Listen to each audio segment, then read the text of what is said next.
Untuk kita semua, kami dari kelompok kedua, Kristiana CS, akan mendiskusikan mengenai capaian pembelajaran Siti pada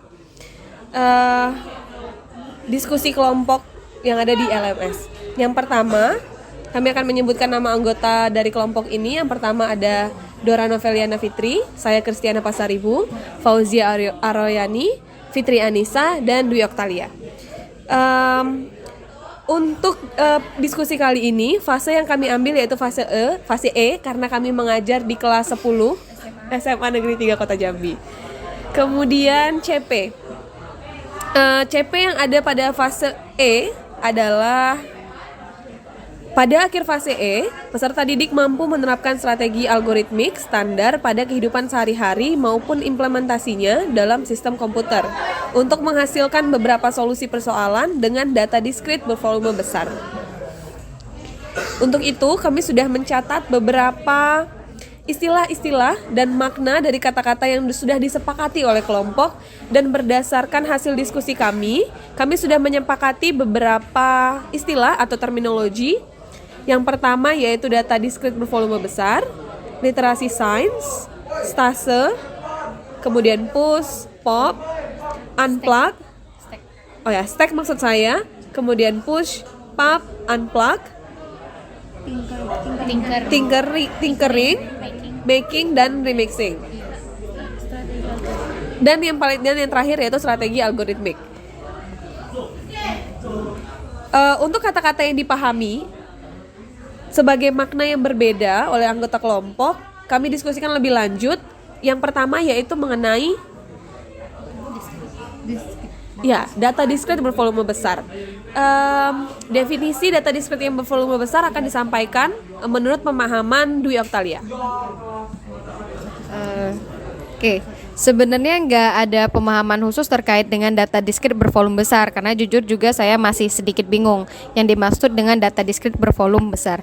Jadi berdasarkan hal tersebut, ketika membaca CP untuk TIK pada fase E, di situ saya menyimpulkan bahwa sebenarnya data diskrit ini kemungkinan kalau misalnya kita kaitkan dengan Siti adalah beberapa solusi yang bisa kita terapkan untuk menyelesaikan suatu masalah. Atau misalnya kalau kita kaitkan ke proses atau prinsip Siti itu sendiri adalah di bagian abstraction. Jadi setelah dikumpulkan dulu kira-kira yang mana yang menjadi penyebab atau yang bisa menjadi solusinya, kita singkirkan yang tidak berhubungan, kemudian baru masuk ke algoritma thinkingnya. Jadi menurut saya data diskrit bervolume besar itu ya kumpulan dari solusi-solusi tersebut yang bisa digunakan untuk sebagai penyelesaian masalah, begitu.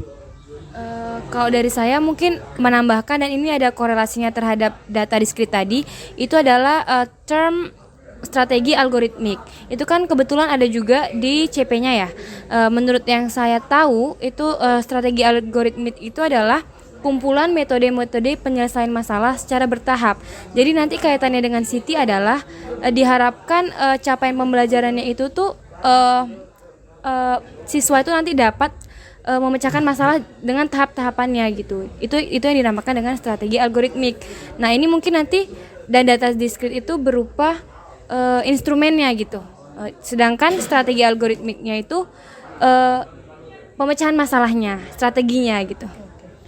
Jadi memang keterkaitannya sih itu. Mungkin ada term yang belum dipahami dari rekan saya juga. Iya, di sini dari bacaan tadi ya, atau contoh kurikulum CP dari CT itu yang sudah saya temui ya, itu adalah ada kata stack di situ. Nah, stack itu dalam bahasa informatika itu adalah secara generalnya ya, harfiahnya itu adalah tumpukan. Nah, tumpukan di sini tumpukan data. Nah, tumpukan data itu yang prinsipnya itu menggunakan LIFO namanya ya, singkatannya LIFO. Last in, first out. Nah, di situ jadi tumpukan data. Nah, yang terakhir masuk itu akan pertama diambil ya, first out. Jadi dia last in, terus nanti akan first out, akan pertama kali diambil. Nah, di sini saya rasa ya, ini menurut pemahaman saya, itu mungkin kalau untuk CT itu polanya pattern of recognition ya, itu menurut pemahaman saya. Boleh nanti akan ditambahkan mungkin juga oleh teman-teman nanti atau dari rekan kelompok, ya itu pemahaman saya di situ. Mungkin ada polanya di situ untuk Siti. Sejauh iya sejauh ini itu pemahaman saya. Terima kasih. Mungkin yang tadi stack itu kan kumpulan data-datanya mungkin dalam apa namanya? Iya. Itu kan ya tadi kan kumpulan data tuh. Mungkin tadi kata Kak Dora itu kumpulan data yang last in, first out. Jadi mungkin tadi yang mungkin menurut saya itu penyebab dari suatu masalah itu dikumpulkan dalam situ. Nah, jadi iya yang pertama yang diselesaikannya itu yang terakhir kali dimasukkan gitu. Dan kemudian kalau istilah lain yang saya temukan dalam CPCT itu adalah zona perkembangan proksimal ya. Yang saya ketahui yang saya ketahui tentang zona perkembangan proksimal itu ialah zona di mana jarak antara siswa itu bisa menyelesaikan masalah itu sendiri, dan zona di mana peserta didik itu tidak bisa menyelesaikan masalahnya sendiri. Jadi ketika peserta didik itu tidak bisa menyelesaikan masalahnya sendiri itu, kita sebagai adult atau expertise bisa membantu siswa itu gitu. Yang lebih ahli dalam menyelesaikan permasalahannya tadi. Baik, sepertinya itu saja beberapa istilah-istilah yang kami anggap memiliki banyak pengertian ya, atau pemahaman, dan merupakan sebuah istilah-istilah yang baru juga. Yang ketiga yaitu merupakan pemaknaan mengenai capaian pembelajaran yang dibahas oleh kelompok. Seperti yang saya sebutkan bahwa capaian pembelajaran ini pada fase E, bahwa peserta didik mampu menerapkan strategi algoritmik yang tadi pada standar kehidupan sehari-hari maupun implementasinya dalam sistem komputer. Untuk menghasilkan beberapa solusi persoalan dengan data diskrit bervolume besar. Bagaimana cara kita memaknai CP ini? Pertama akan dijelaskan oleh Kak Dwi Oktalia. Dipersilahkan. Oke, jadi kalau menurut saya terkait dengan pemahaman fase CP pada fase EUS-nya materi atau subjek TIK, yaitu di sini peserta didik diharapkan untuk bisa menerapkan strategi yang mana sudah tersusun secara rapi, terintegrasi, yang bisa menyelesaikan masalah itu secara efisien dan efektif.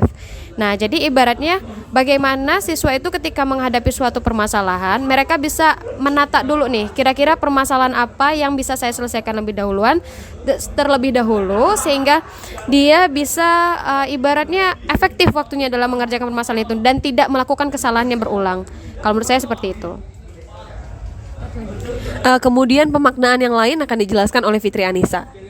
Sebetulnya pemaknaannya ini masih sepaham, karena kita tahu sendiri bahwa Siti itu adalah literasi berpikir ya. Jadi sesuai dengan CP-nya tadi, diharapkan melalui materi Siti ini siswa itu dapat berpikir dengan computational thinking. Nanti dalam strategi pemecahan masalahnya pun akan dilakukan secara bertahap, yang nanti solusinya itu akan lebih efisien dan efektif gitu. Jadi sepaham dengan apa yang disampaikan oleh Dwi Oktalia tadi. Apakah ada tambahan? Mungkin cukup ya. Oke. Baik, pemahaman kami mengenai capaian pembelajaran untuk Siti pada fase E telah kami diskusikan dengan baik. Ada beberapa pemahaman yang cukup berbeda, namun sebenarnya telah menemui titik temu yang sama. Baik, terima kasih atas diskusi ini. Terima kasih telah menonton diskusi kami. Kepada Bapak Ahmad Rida, selamat pagi. Terima kasih.